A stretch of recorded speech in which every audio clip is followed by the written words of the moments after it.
everyone, my name is Sophy Henn and I have written and illustrated Lifesize Creepy Crawlies for World Book Day 2023. And I have been asked, where is my favourite place to read or listen to books? And I'm sorry, but I can't give you just one answer. I can't do it.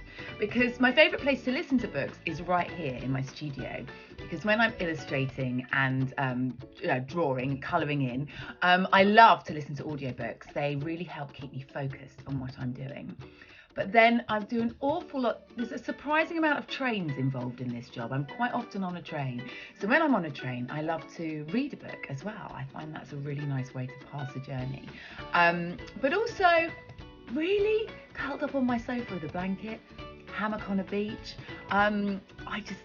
Give me a good book and I'm happy, basically. So pretty much anywhere is the answer to that question, so long as I've got a good book. Bye.